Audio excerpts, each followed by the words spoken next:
predicación. Señor y Padre que estás en los cielos, te damos gracias por tu misericordia y por tu compasión para con nosotros, porque tú no nos tratas como nosotros merecemos. Gracias, Señor, porque cada día tú nos muestras tu bondad, nos muestras, Señor, tu poder, obrando, Señor, a favor de nosotros, de una manera que nos maravillamos cada día, Señor, porque tú nos muestras tu poder, tu brazo fuerte a nuestro lado. Y te damos gracias, Señor, porque en todo este año tú has estado con nosotros y nos has respondido, Señor, cada petición que te hemos elevado. Te pedimos, Señor, que en esta hora, como tú lo has hecho en todo este año, tú seas con nosotros, Señor. Que una vez más podamos escuchar tu voz y que la voz del hombre, Señor, que no sirve para nada, pueda menguar. Queremos escucharte, Señor. Queremos que tu palabra nos edifique. Apiádate de nosotros, Señor. Te lo pedimos en el nombre de Jesús. Amén. Vamos a buscar en el libro de los Hechos, capítulo 20, y vamos a leer a partir del verso 17 hasta el verso 27.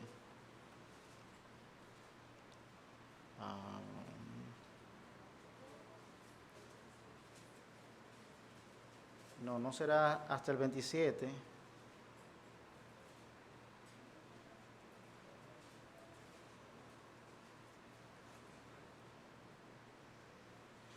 Bueno.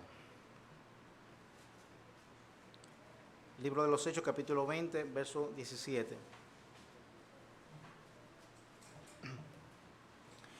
Dice la palabra de Dios: enviando pues desde Mileto a Éfeso, hizo llamar a los ancianos de la iglesia. Cuando vinieron a él, les dijo: vosotros sabéis cómo me he comportado entre vosotros todo el tiempo, desde el primer día que entré en Asia, sirviendo al Señor con toda humildad y con muchas lágrimas y pruebas que me han venido por las acechanzas de los judíos, y como nada que fuese útil he rehuido de anunciaros y enseñaros públicamente y por las casas, testificando a judíos y a gentiles acerca del arrepentimiento para con Dios y de la fe en nuestro Señor Jesucristo. Ahora, he aquí ligado yo en espíritu, voy a Jerusalén sin saber lo que allá me ha de acontecer, salvo que el Espíritu Santo por todas las ciudades me da testimonio diciendo que me esperan prisiones y tribulaciones. Pero de ninguna cosa hago caso, ni estimo preciosa mi vida para mí mismo, con tal que acabe mi carrera con gozo y el ministerio que recibí del Señor Jesús, para dar testimonio del Evangelio de la gracia de Dios. Y ahora, he aquí, yo sé que ninguno de vosotros, entre quienes he pasado predicando el reino de Dios, verá más mi rostro. Por tanto, yo os protesto en el día de hoy que estoy limpio de la sangre de todos, porque no he rehuido anunciaros todo el consejo de Dios. Y en esta noche vamos a ver un aspecto de la despedida de Pablo a la iglesia de Éfeso. Y el aspecto que vamos a estar viendo es la humildad en el servicio a Dios. El título del mensaje es: la humildad en el servicio a Dios nos enfoca en su llamado. Y es nuestro deseo que nosotros podamos pensar cómo en todo este año ha sido nuestro servicio a Dios y cómo el próximo año ha de ser nuestro servicio a Dios. La calidad que tendrá el servicio a Dios de parte de cada uno de nosotros. Al despedirse de los ancianos de las iglesias que comprendían las ciudades de Mileto hasta Éfeso, el apóstol Pablo les hace un recuento de cómo había sido su comportamiento en los 3 años que había pasado allí. Y algo que llama la atención es que al hacerlo los coloca en una posición de testigos. Es decir, todos aquellos ancianos de todas estas iglesias habían percibido a través de sus sentidos el comportamiento de Pablo mientras estuvo allí cada día. Él les dice: vosotros sabéis cómo me he comportado entre vosotros todo el tiempo, desde el primer día que entré a Asia. Así los ancianos de las iglesias, desde Mileto hasta Éfeso, podían dar un testimonio claro, preciso y verdadero de cómo el apóstol Pablo había asumido su ministerio. Llama la atención además que al momento de esta despedida, Pablo se encontraba ya avanzado en edad, con pocas fuerzas. Sin embargo, esto no fue un impedimento para dejarles un testimonio poderoso de cómo se conduce la iglesia de Cristo. Pero lo que más llama la atención en esta ocasión de despedida es la calidad del comportamiento que el apóstol Pablo dejó impregnado en las mentes de todos estos ancianos de las iglesias.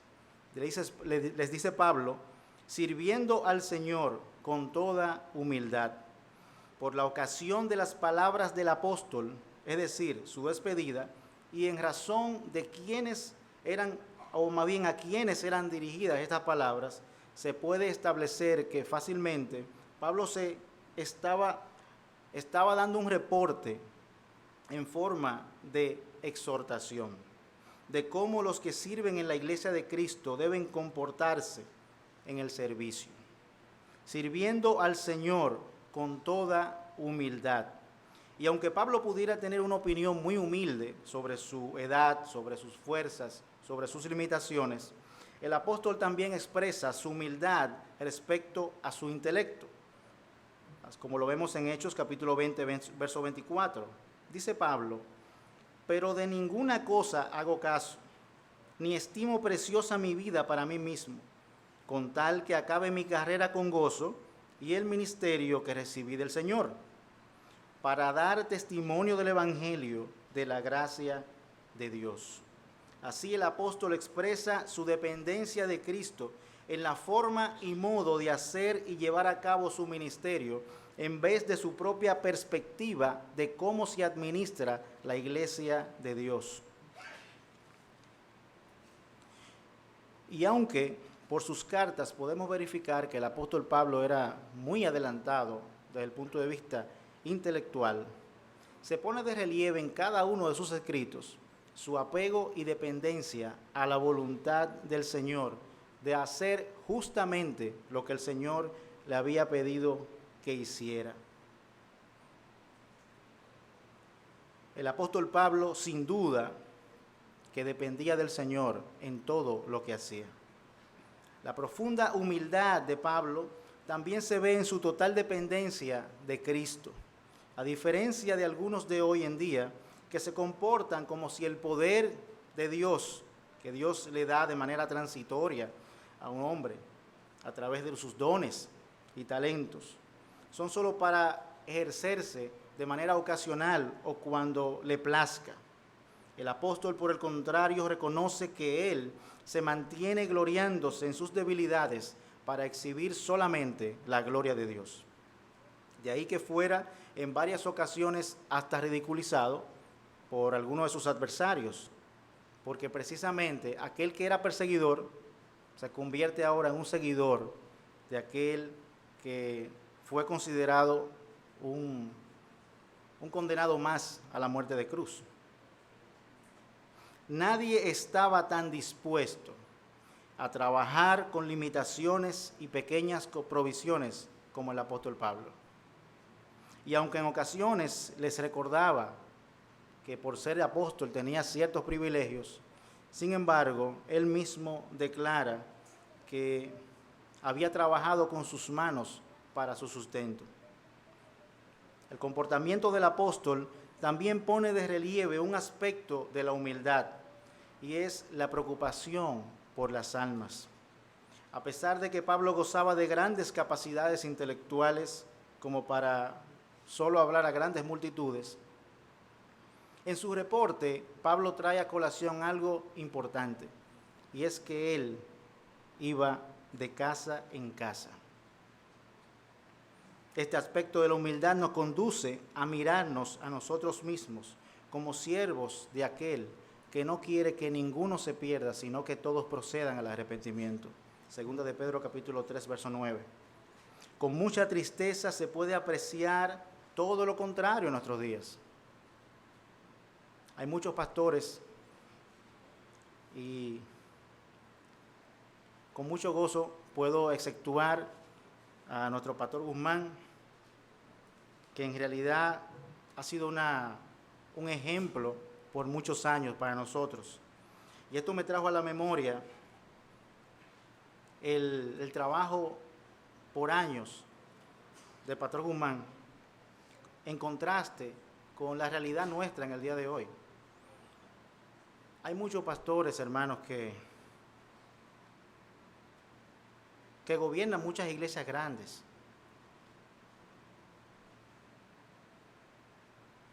Y es muy probable que usted no lo vea yendo de casa en casa a regar un tratado a predicar el Evangelio.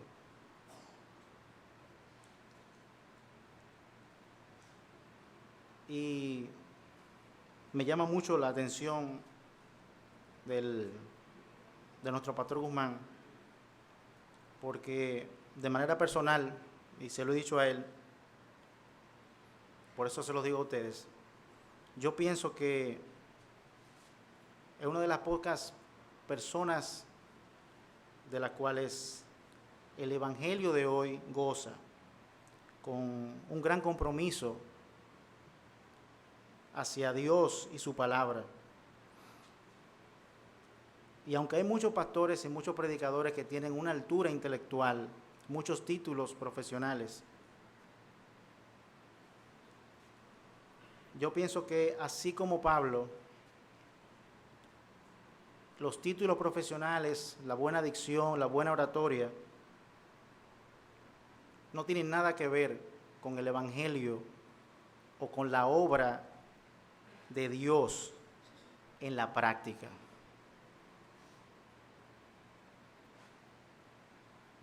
Nosotros hemos sido enseñados de esa forma y esperamos que a ninguno de nosotros los títulos universitarios se nos suban a la cabeza.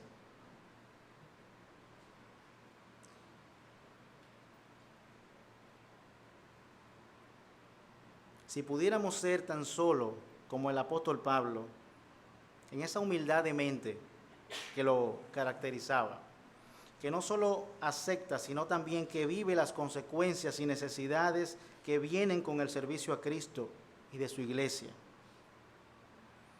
Pero hay un elemento, hermanos, que se interpone regularmente en que nosotros no podamos servir con humildad al Señor, y es el orgullo. El orgullo es un pecado devastador, tiene tantas formas y tantas identidades que fácilmente se confunde con la dignidad del hombre.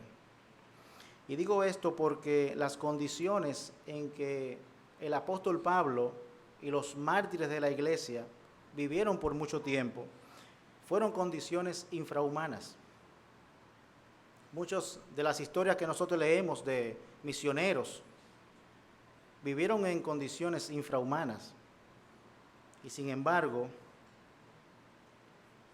la llamada dignidad humana no estaba presente en sus mentes. Estaban dispuestos a desgartarse, estaban dispuestos a morir, a ser torturados por causa de la comisión que el Señor le había mandado.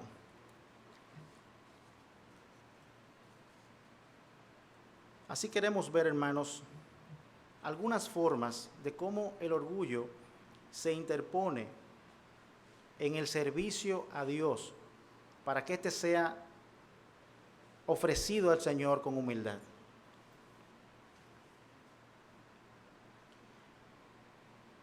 La primera forma en la que se puede presentar el orgullo en el servicio a Dios es la autosuficiencia.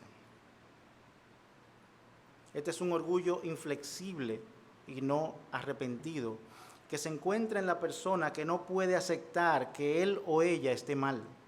y no pueden pedir disculpas sinceramente.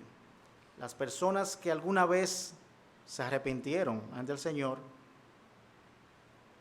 y que el Señor les dio salvación, pueden como cristianos volverse tan importantes que se nieguen a arrepentirse. Pueden perder el sentido continuo de su insuficiencia al Señor. El mundo promueve la confianza en sí mismo como una calidad vital para el éxito. Pero a su vez las Escrituras nos muestran que esta es la última cosa que nosotros necesitamos. Más bien, necesitamos un sentido realista de nuestras insuficiencias y limitaciones. Hermanos, desechemos la autoconfianza, la autonomía y la autoimportancia. Las consecuencias de la autosuficiencia son muchas veces irreparables. Hermanos, pidamos consejos, hablemos de nuestros proyectos y planes. Quizás la persona con quien compartes puede hablarte de parte de Dios sin saberlo.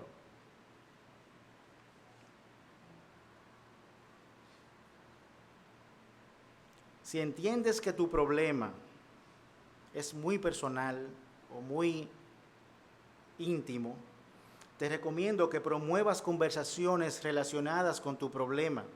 Así podrás escuchar diferentes puntos de vista que pudieran ayudarte a resolverlo. Pero de igual manera, Dios puede hablar a tu alma a través de otros.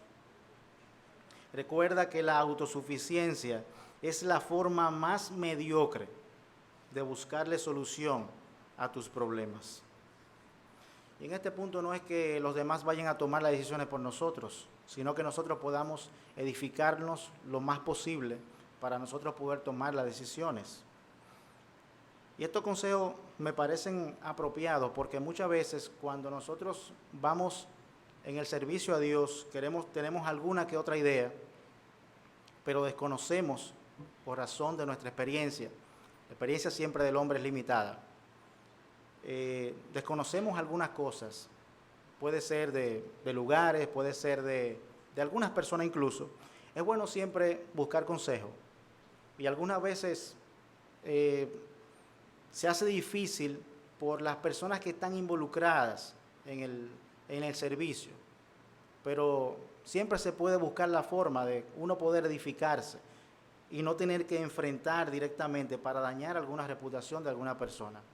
Y en ese punto hay que ser un poco cuidadoso y buscar la forma de cómo, de alguna manera, poner el tema y poder recibir un feedback, una retroalimentación sobre el asunto. Otra forma en que en el servicio a Dios se manifiesta el orgullo, y es bueno que si pueden ir mirando el contexto del pasaje, se van a dar cuenta que cada una de estas formas está implicada en la despedida de Pablo y el reporte que él le da a la iglesia de Éfeso. El apóstol Pablo no era autosuficiente, el apóstol Pablo dependía de Dios. Otra forma en que el orgullo se manifiesta en el servicio a Dios es a través de la notoriedad. Una forma de orgullo que busca noticia, la alabanza, la reputación o la superioridad y el poder. Esto tiene mucha influencia en nosotros. Es una forma de orgullo que no se presenta cuando llega, sino que entra muy sutilmente en nuestras vidas. La vigilancia y el autoexamen deben ser una labor constante para reconocerlo y darle muerte. Este tipo de orgullo también se presenta queriendo cosas caras y exclusivas, o cosas que son diferentes a las que la mayoría de las personas o creyentes poseen. Algunas veces se puede manifestar a través de conseguir un título profesional, frecuentar lugares exclusivos, codearse con personas importantes, hacer alguna que otra actividad que por razón de la madurez solamente algunos lo pueden hacer. Y todo esto parece llamar la atención. Llama la atención y las personas se reivindican como alguien especial, algo importante, alguien mejor que otros, alguien superior. La notoriedad hará que tu servicio a Dios se ha brindado solo a aquellos que tú consideras que pueden darle mayor repercusión a tu labor. Estarás involucrado en la obra de Dios solo si otros de mayor importancia se involucran. Y esto sí que pasa con mucha frecuencia. Muchas veces somos más motivados a participar en algo porque alguien que nosotros consideramos como importante están participando. Eso llama la atención. Pero si simplemente son 2 o 3 hermanos que vienen a orar a la iglesia o vienen a hacer cualquier servicio, es muy probable que se queden así, 1, 2 o 3. Pero si es el pastor o es diáconos que vienen a orar, si vienen otras personas de otras iglesias, es muy probable que la iglesia se llene. Es muy probable que la iglesia se llene cuando el pastor está en la iglesia. Y cuando no está, lamentablemente, se sienten las ausencias. Y eso habla de nuestra relación genuina con el Señor. ¿A quién le estamos sirviendo? ¿A quién le debemos cuentas? Y algunas veces, hermanos, este tipo de orgullo en los predicadores se manifiesta con algo muy simple, pero muy simple y sutil. Nosotros en la iglesia tenemos dones diversos y aunque no sean dones tan notorios como otros, tenemos la palabra de Dios, tenemos la sabiduría que procede de Dios y esto produce algún tipo de lenguaje, algún tipo de frases, algún tipo de expresiones muy originales. Y sucede que generalmente cuando se predica se tiende a usar solamente frases que la dicen grandes predicadores. Y alguna que otra frase que nosotros podemos escuchar de un hermano que con mucho amor nos las dice, no somos tan propensos a darle ese crédito a ese hermano. Eso es el orgullo de notoriedad. Además de eso, este tipo de orgullo es muy frecuente y muy notorio entre las personas que tienden a la avaricia. La avaricia o los avaros desechan cualquier cosa que no les dé notoriedad. Los avaros quieren cosas que en realidad les den algún tipo de visibilidad o que los muestren superior a los demás. Otra forma en la que el orgullo se manifiesta es a través de la falta de sumisión. Y esto tiene un alcance mayor que solamente tener una persona que está por encima de nosotros. Esta forma de orgullo no le gustan las reglas y odia ser gobernado. Siempre se deben hacer las cosas según su propio criterio. Con frecuencia se escucha, no estoy de acuerdo. Es muy fácil, no estoy de acuerdo. Sin embargo, a través de esta frase simple y sencilla, se esconde una gran oposición a que le impongan cualquier cosa. Esto les puede pasar a los creyentes. No estamos exentos ninguno de nosotros. Puede haber sido la forma de vida que vivíamos antes de la conversión y sin duda que nuestra carne lo traerá a colación en el momento menos indicado o más indicado para sacar de nosotros lo que en realidad somos. Ese individualismo arrogante, ese autogobierno o disgusto por cualquier tipo de mandato para hacer cualquier cosa.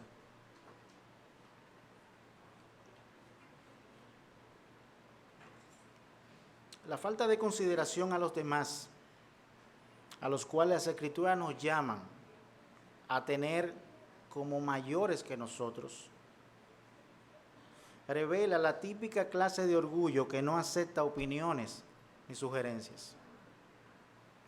Al igual que la autosuficiencia, la insumisión nos centra en una vida fuera de la realidad, nos coloca en un lugar donde solo nosotros tenemos el buen juicio y la mejor forma de hacer las cosas.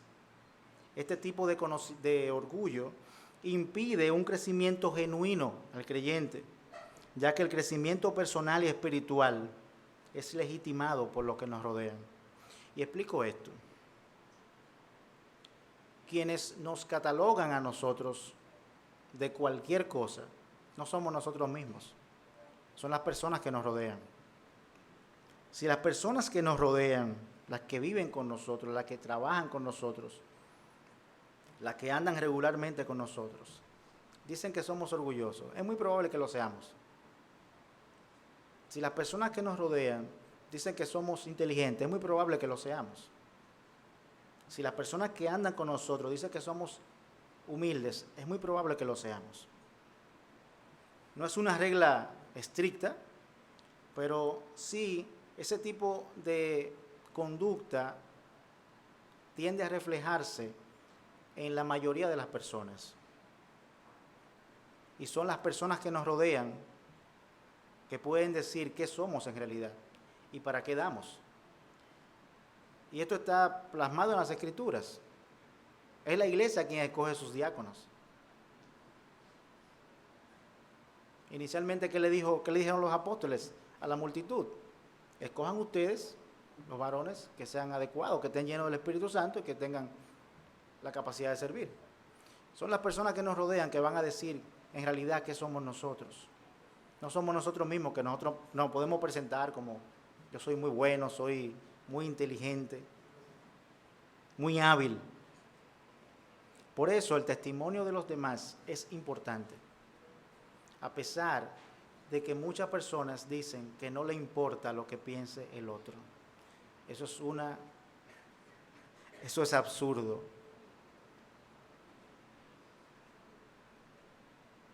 En realidad, eso es una inmadurez el que piensa tal. Porque nadie que se presente a nosotros como bueno, nosotros lo vamos a creer a la primera. Tenemos que ver sus frutos. Entonces, tenemos que cuidar nuestro testimonio, nuestra vida, porque las personas que nos rodean son los que legitiman lo que nosotros en realidad somos. En segundo lugar, vamos a ver cómo se pierde la humildad y qué hacer cuando se pierde. Cuando el Señor renueva la mente y corazón de los hombres, el Señor pone un elemento importante en la vida del creyente y es la humildad. Esta es una de las evidencias seguras de la salvación. Es sustituido el orgullo por esta preciosa y hermosa capacidad de estar sometido a Dios, a su dependencia, el deseo de aprender y una disposición a ser corregidos. Pero, ¿qué pasa? Que nosotros no podemos mantener esa humildad. ¿En qué momento se pierde? A veces se pierde porque tenemos habilidades que se nos van a la cabeza. Y eso de verdad que es una tontería. Es una tontería porque las habilidades son primero temporales. El conocimiento es temporal.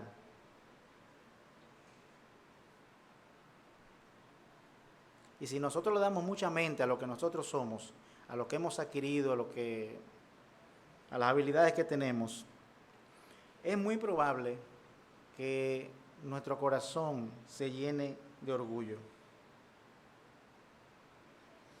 Recuerda que los dones de Dios se extienden por todo el cuerpo y que solo posees a lo más 2 o 3. Otros creyentes tienen dones diferentes y al mismo tiempo nos necesitamos unos a otros. Pero para servir en la iglesia, hermanos, se requieren más de 2 dones, más de 3. Se necesitan muchas cosas para servir en la iglesia. El apóstol Pablo tenía muchos colaboradores, los cuales el Señor puso en su camino o lo integró en la obra de él para que puedan servir de ayuda en la expansión del evangelio. Hermano, ni el Señor Jesucristo hizo la obra completa. Si es verdad que nadie es imprescindible en la obra de Dios, también es cierto que todos nos necesitamos.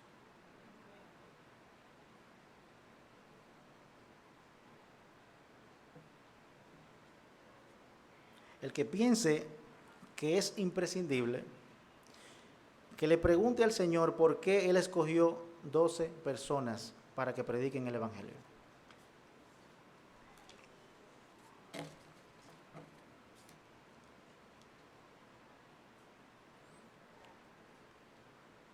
Ahora bien, ¿qué hacer cuando nosotros hemos permitido que nuestras habilidades, nuestros conocimientos nos llenen la cabeza? Se nos vayan a la cabeza y estemos pensando que somos mayor que otros, que sabemos más que todo el mundo y que necesitamos un lugar especial donde quiera que vayamos porque nosotros somos los únicos. En primer lugar, saquemos un tiempo cada día o con frecuencia para pensar en nuestras debilidades, para pensar en nuestros errores. Yo pienso que todos tenemos debilidades, todos tenemos errores, todos cometemos errores todos los días. Y una buena idea sería uno pensar en nuestras debilidades. Siempre vamos a hallar algo en que crecer, siempre vamos a hallar un motivo para ser humillados delante de Dios. Pero sobre todo, una de las cosas que debemos evitar también es compararnos con otros. Eso es una práctica muy constante de los orgullosos. Compararnos con otros. Cada quien al Señor ha llamado a una vida particular y de forma particular el Señor cierra puerta, abre puerta, bendice, no bendice. Cada vida es particular. Nosotros no somos llamados a tener la misma vida todos, a tener las mismas cosas todo el mundo.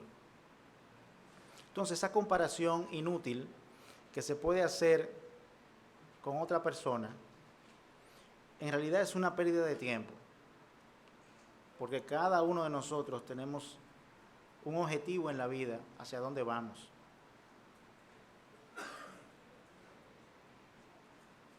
Después que nosotros veamos nuestros errores, tenemos que tratar de pedirle al Señor que nos conceda enmendarlos, que nos conceda andar rectamente. En otras palabras, tenemos que humillarnos delante de Dios.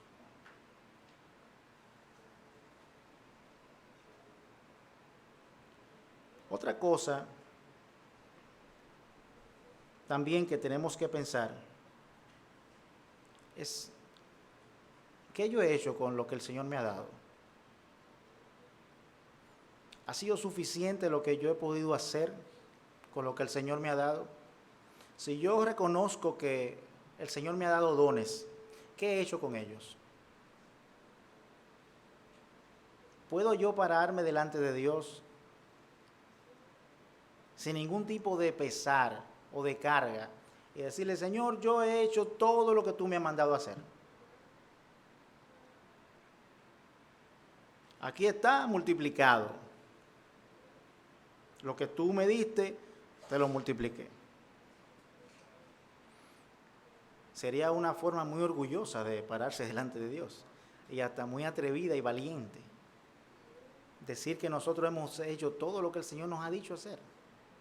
Y aún así somos siervos inútiles. Hermanos, y aún así hay personas que se atreven.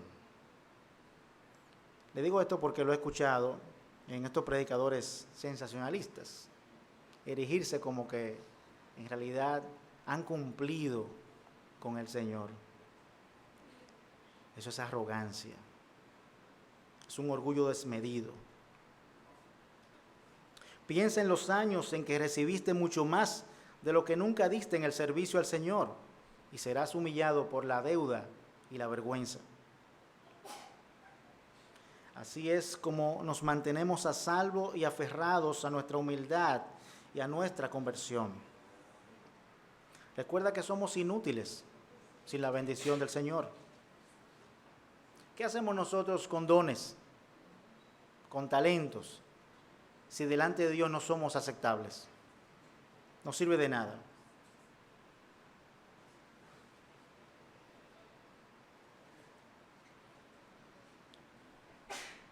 Algunas veces, como para enseñarnos, Dios mete en la cabeza de algunas personas algunas cosas trascendentales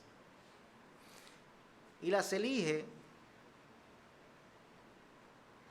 a personas sin habilidades aparentes y las utiliza poderosamente. Esto no parece ser una forma muy normal del Señor obrar, pero algunas veces la usa para advertir a los que están más capacitados sobre el orgullo. Y así hace el ridículo a los más capacitados. ¿Recuerda lo que dice el Señor? Que el Señor vino y salvó a los ricos para avergonzar a los pobres, para avergonzar a los ricos. Los indoctos para avergonzar a los indoctos. Algo parecido el Señor de vez en cuando nos hace experimentar. Y esto es importante porque nos coloca en la perspectiva correcta de qué somos y de quién son las habilidades y las capacidades. No son de nosotros, son dadas por Dios y Dios la utiliza como a Él le plazca para que su iglesia sea edificada.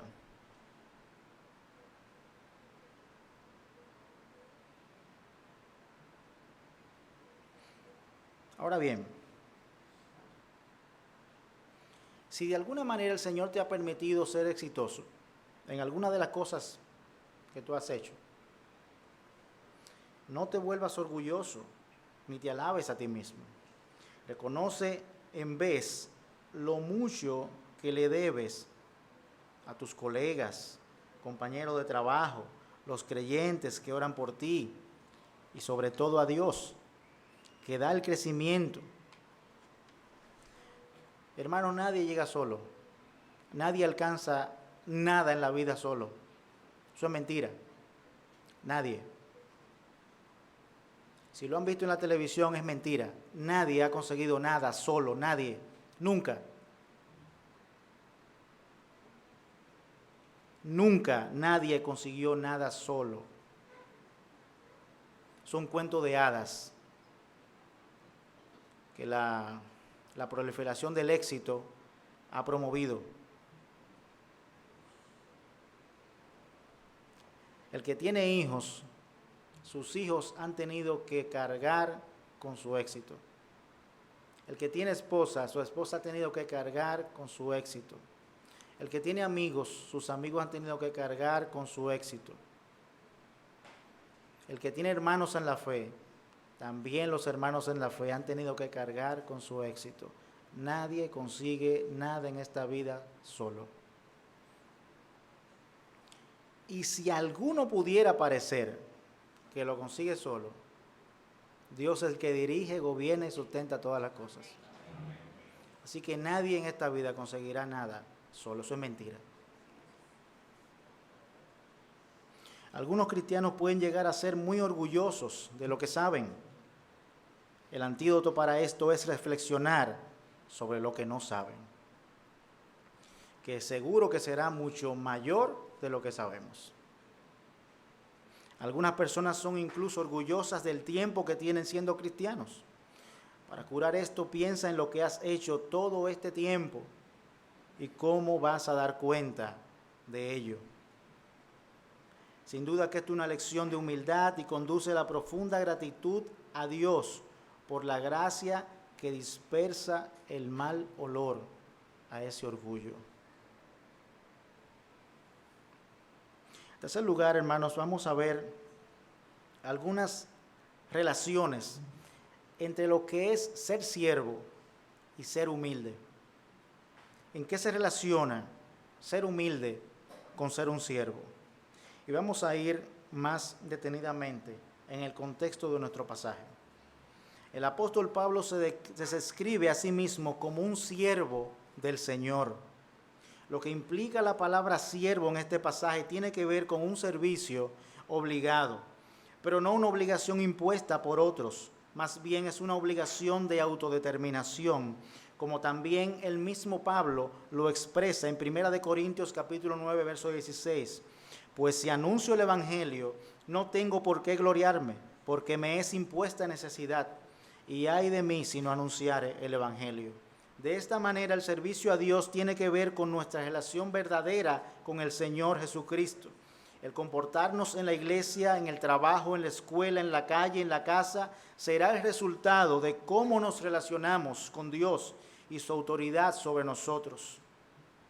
Un siervo de esta categoría está comprometido con el servicio de su amo. Él cuida de todas sus necesidades, es receptivo a todas sus órdenes y va a donde es enviado. La humildad, por lo tanto, como ya hemos señalado, está dispuesta a trabajar por la palabra de Dios. La humildad mantiene los ojos en el Maestro para obedecerlo y complacerlo. Algunos creyentes y aún muchos pastores o predicadores a veces parecen tener sus ojos en la gente en lugar del Señor.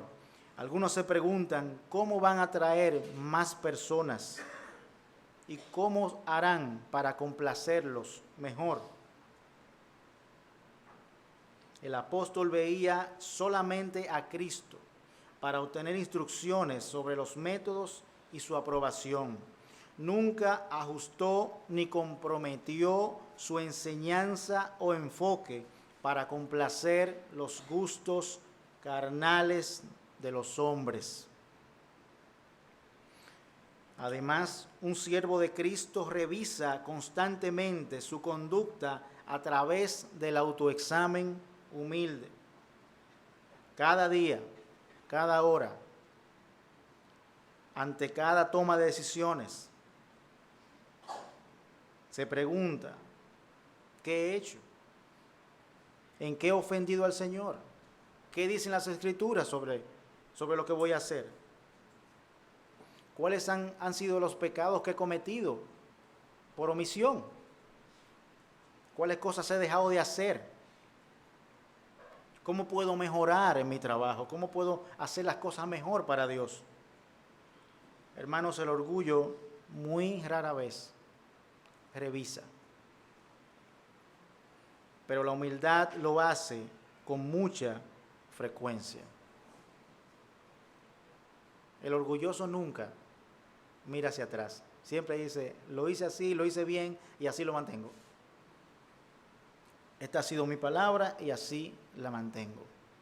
No hay espacio para la reflexión, no hay espacio para el cambio.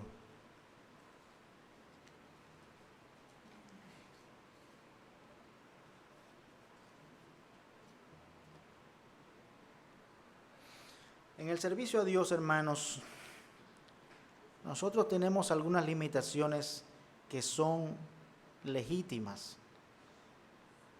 y están claramente deducidas del ejemplo de los apóstoles. Y es el hecho de los lujos y algunas posesiones.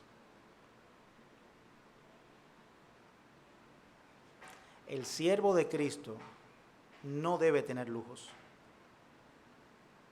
Y suenará un tanto radical,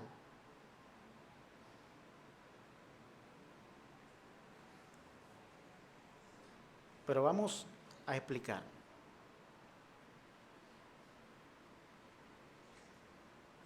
Cada lujo innecesario se puede convertir en una semilla del orgullo, de promoción para el alma, que debe de evitarse a toda costa. La humildad no se preocupa excesivamente por las apariencias. Y no es que seamos reacios a ser inteligentes, ordenados, limpios, pero la humildad no concuerda con destacarse como especial y para hacerse notar. Recuerden que estamos viendo la humildad en el servicio a Dios. Y pensemos por un momento en la vida de Pablo.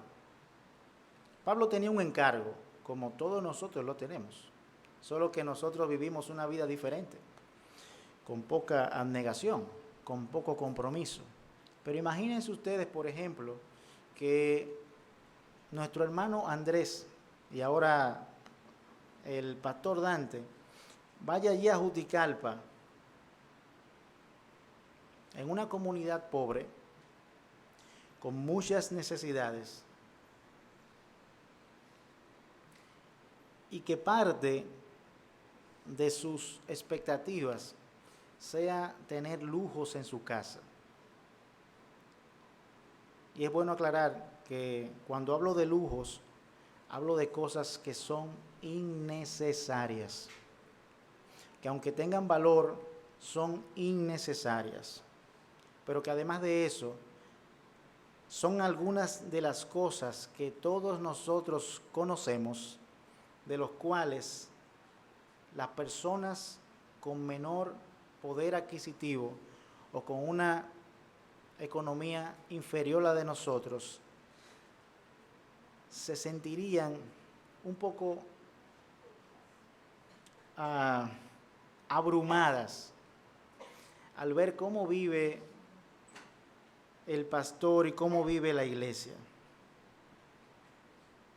Hermano, no es que nosotros no podamos tener lujos en nuestra casa, sino que si nosotros nos vamos a dedicar al servicio a Dios, tenemos que ser lo más cuidadoso posible para que la obra de Dios no sea enfocada en una dirección equivocada.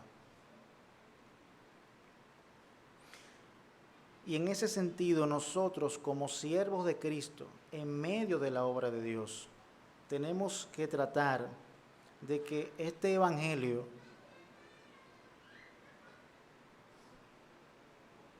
sea un evangelio que promueva la esperanza y no la permanencia en la tierra.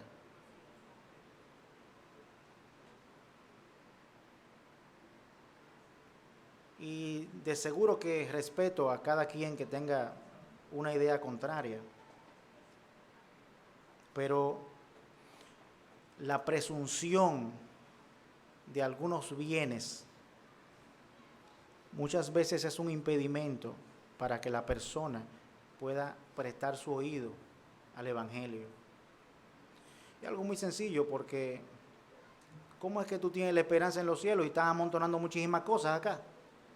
¿Cómo es que tú estás viendo necesidad en el pueblo de Dios y tienes muchísimo lujo en tu casa? Hermanos, algo que llama mucho la atención de la iglesia primitiva es que hoy, por ejemplo, yo estaba pensando en eso el día pasado. Yo pensaba, ven acá, pero estos hermanos pusieron en riesgo su patrimonio, el patrimonio de sus hijos, y sin pedirle permiso a nadie, fueron, lo vendieron y lo pusieron en los pies de los apóstoles. En el día de hoy, de seguro, que eso se cataloga como irresponsabilidad. Ustedes se fijan en la trascendencia del servicio a Dios, la trascendencia que tenía en sus mentes de qué significa la obra de Dios. Yo vender todo lo que tengo y traerlo a la iglesia, mira, para que la obra de Dios avance. Eso es impensable, eso es un asunto que en realidad es difícil de comprender. Es difícil de comprender. Entonces, obviamente que ante esa situación, ante tantas necesidades reales, el siervo que trabaja en la obra de Dios, seguro que será cuestionado y tenemos que tener cuidado. Claro, no todos aquí se irán a la obra del Señor, así que muchos podrán tener la oportunidad de tener sus lujos lícitamente, pero es una nota de equilibrio que es bueno considerar, porque lamentablemente, hermanos, el Evangelio tiene mayor receptividad en las personas de escasos recursos, porque el Evangelio le brinda a las personas esperanza, porque las personas que tienen escasos recursos no tienen esa seguridad que les brindan a las personas que sí tienen sus bienes. Entonces se hacen la idea de que necesitan. El que tiene, se hace la idea de que no necesita a nadie. Por eso le da la espalda al Evangelio. Entonces, considerando la mentalidad de las personas a las que nosotros le predicamos el Evangelio, nosotros tenemos que comportarnos. Por eso Pablo se hacía griego para los griegos, gentiles para los gentiles. Pablo era muy sabio al involucrarse en la obra de Dios. La humildad siempre piensa en los demás antes que en sí mismo. Es una virtud que resalta la vida de los creyentes. Observad de nuevo la humildad del apóstol y cómo fue capaz de decir, recuerden, que por espacio de 3 años no he cesado de advertir a todo aquel de día y de noche con lágrimas. ¿De qué se trataban esas lágrimas? Ciertamente que no eran lágrimas de preocupación por sí mismo, sino preocupación del apóstol, sino lágrimas por los perdidos y por la seguridad de la iglesia de Cristo. Sus lágrimas mostraron gran preocupación del apóstol, ya que la enseñanza falsa podría entrar a la iglesia y al pueblo de Dios. Eran lágrimas de preocupación pastoral, como cuando los creyentes se rebelan contra Dios, anhelando que pudieran ser reconciliados y restaurados. La humildad es una sensible y sobresaliente virtud, y si llegamos a ser para otros apoyo, tenemos que promover la humildad en nosotros mismos. Si el Señor nos ha puesto para dirigir la obra de Dios, tenemos que procurar ser hallados humildes. La persona humilde quiere saber cómo otras personas la están pasando y hace todo lo posible por ayudar. Se dice del señor Colgate, que cuando él comenzó su empresa, él dedicaba el 75% de sus ganancias a la obra de Dios.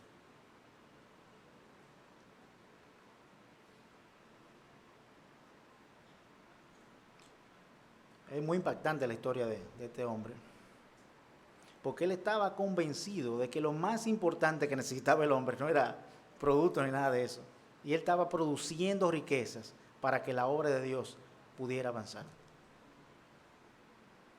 Algo muy parecido a lo que pasaba con los apóstoles, con los hermanos de la iglesia primitiva.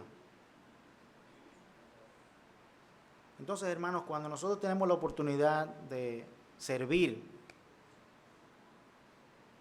tenemos que hacerlo con humildad. Otro aspecto de la humildad en el contexto del servicio es que el que sirve está dispuesto a recibir de Dios tanto lo bueno como lo malo. El siervo dedicado triunfa como sufre por su amo, y lo mismo ocurre con la humildad cristiana. Se absorbe fácilmente en pruebas y dificultades para Cristo. Pablo tenía muchas pruebas. Leemos de cómo le sucedía a Pablo en el libro de los Hechos.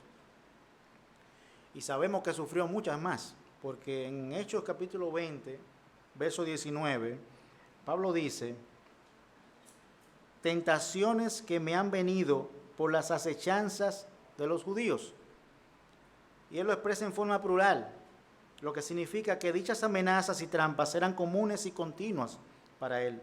Sin embargo, nunca se dijo a sí mismo, como muchos lo hacen: yo no tengo por qué estar pasando por esto. Yo no debería de aguantar todo esto. Él pudo haber dicho: yo soy un apóstol, estoy viejo, estoy enfermo, esto no es justo. Humildad significa que él tomó todo lo que vino sobre él para el bien del ministerio de Jesucristo y por amor y gratitud hacia él. Decía Job: recibiremos lo bueno del Señor. Ajá. ¿Y lo malo? Solamente lo bueno. ¿Y lo malo? ¿No lo vamos a recibir también? También, hermanos, la humildad se relaciona con el servicio en la diligencia. Hechos capítulo 20 nos dice: he rehuido nada que fuese útil a vosotros, pero os he anunciado y enseñaros públicamente y de casa en casa. El apóstol fue minucioso y diligentemente un practicante de su encargo. El apóstol cumplió hasta donde le permitieron sus fuerzas anunciar y enseñar el evangelio. Utilizó todos los medios hasta donde las fuerzas le permitieron anunciar y enseñar el evangelio. Utilizó todos los medios que veía útiles para que las personas de su entorno pudieran escuchar, comprender, asimilar y vivir conforme al evangelio. Esto además sugiere que Pablo era muy receptivo de las ideas de los demás. Dado que él no era de allí, seguro que tuvo que recibir cierta orientación respecto a la forma de vida de aquellas personas. Y tal vez le sugirieron algunas cosas útiles para eficientizar su predicación. El apóstol usó la predicación para construir las doctrinas de la fe en las mentes de los habitantes de aquella comunidad. Predicó también para modelar a los creyentes en el servicio cristiano y lograr su separación del mundo. Él predicó las cosas gloriosas del evangelio en toda su plenitud, que abarca todo, porque la humildad también, hermanos, en el contexto de servicio, es diligente. Es orgulloso predicar únicamente sobre los temas que más nos apasionan y aquellos de los cuales nosotros sabemos que vamos a ganar mayor notoriedad. La humildad, como el amor, no se aferra a sus propios intereses o incluso su propia vida. Pablo pudo decir: ni estimo mi vida preciosa para mí mismo, para acabar mi carrera con gozo. Hechos 20:24. La humildad está dispuesta a hacer las cosas más insignificantes que se le encarguen. La humildad vigila por otras personas, mientras que el orgullo se ve como el número uno. La humildad no codicia, el orgullo lo hace siempre, regularmente. Dice Pablo: he codiciado la plata de nadie, o el oro o el vestido. La gran capacidad del apóstol para estar contento con lo provisto por Dios le ayudó a mantener firme su compromiso, sin importar la escasez y las limitaciones. La humildad es ser dependiente constantemente del Señor. Cada proyecto, cada iniciativa o cualquier deseo es puesto en las manos del Señor para que sea Él quien guíe y prospere, donde nosotros solo somos simples peones que hacemos lo que Dios dice que hagamos. Entonces, ¿de quién es el éxito a pesar de la diligencia?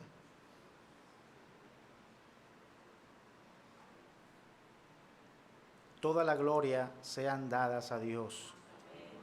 Dios es el que provee y aún pone en nosotros el querer como el hacer. Así que nada nos pertenece a nosotros.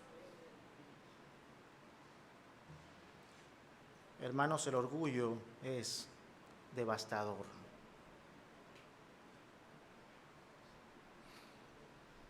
Dice las Escrituras que antes de la soberbia, antes de la caída, está la soberbia, está el orgullo. El orgullo te hace perder amigos verdaderos y te rodea de personas orgullosas como tú mismo. El orgullo parece tan absurdo como fatal. Puede que no lo reconozcas cuando te miras al espejo, pero de seguro que los que lo rodean lo van a notar. Y es tanto así, hermanos, que aún las personas orgullosas se sienten incómodos cuando ven un orgulloso. Es tan devastador este tipo de pecado, este pecado, que dos orgullosos no se soportan. No se soportan, es difícil. Siempre hay discusiones, siempre hay algo de qué discutir. No se soportan.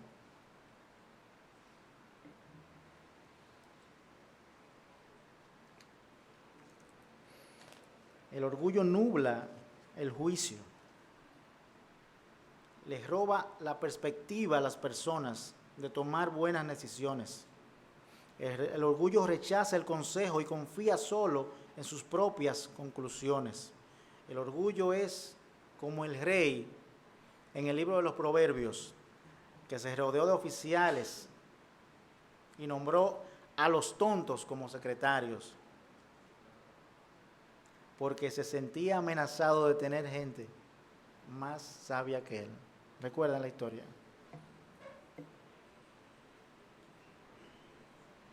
Y eso pasa también aquí. Eso pasa aquí. Y también, hermanos, pasa en el servicio a Dios. Y hay que cuidarse de eso. Si nos encargan hacer alguna labor, algún estudio bíblico, alguna obra determinada,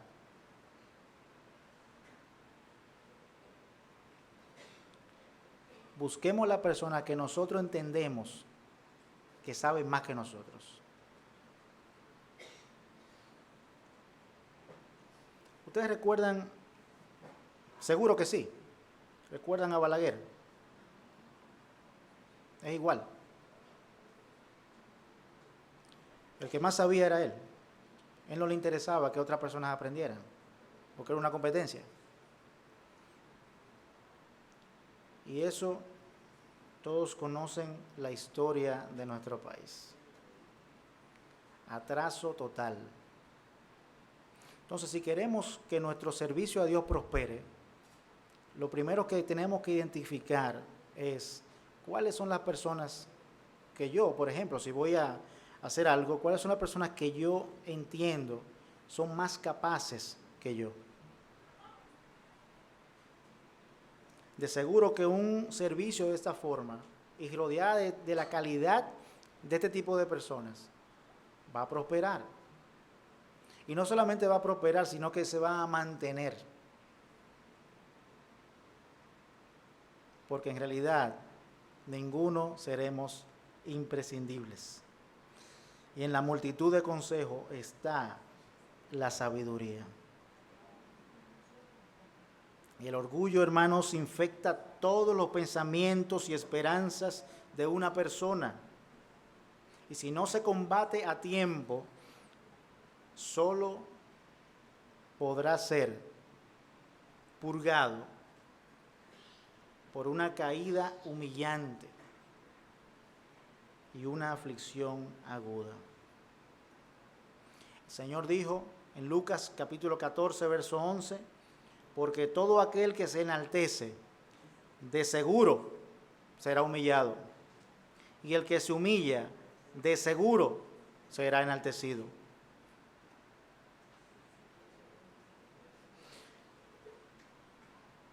Una de las cosas también que nos que nos roba el orgullo es el testimonio.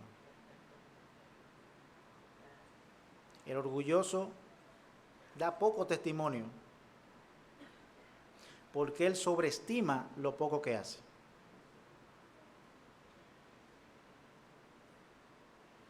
Aquel creyente que poco se involucra en la obra de Dios probablemente se deje engañar por el orgullo de que su pequeña medida de contribución o de involucramiento es mucho mayor del que hacen los demás.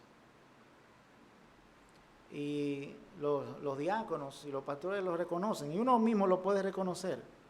Las personas que menos se involucran en el trabajo son los que más se quedan, los que más critican, los que más opinan. Pero eso lo que muestra es orgullo en sus corazones.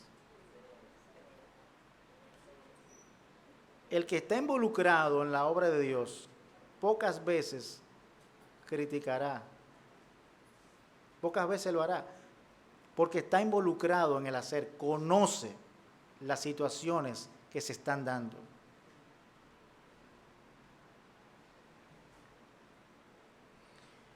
Para finalizar, hermanos, quisiera leer 2 textos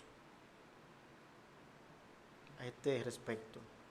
Colosenses capítulo 3, verso 12, Pablo dice: vestíos pues como escogidos de Dios, santos y amados, de entrañable misericordia, bondad, humildad, mansedumbre, paciencia. Primera de Pedro capítulo 5, verso 5, igualmente jóvenes, estad sujetos a los ancianos y todos sumisos unos a otros, revestidos de humildad, porque Dios resiste a los soberbios y da gracia a los humildes. Hermanos, es mi deseo, y quisiera también que sea el suyo, que en el próximo año no sirvamos por servir, porque eso no sirve de nada. Sirvamos con la mente dispuesta a servir de manera genuina y humilde a Dios, no a los hombres, a Dios. Y que nuestro servicio pueda ser de bendición para aquellos que son o que se involucran. Que nuestra iglesia bíblica de la Trinidad pueda ser conocida porque las personas que sirven no están comprometidas con el hombre, sino que están comprometidas con Dios. Que nuestro carácter sea conocido como un carácter de aquel que está dispuesto a que lo corrijan, a que lo cuestionen, a que lo dirijan. Que nuestro carácter sea conocido por ser humildes. Que nosotros podamos practicar verdaderamente que nos queremos, o más bien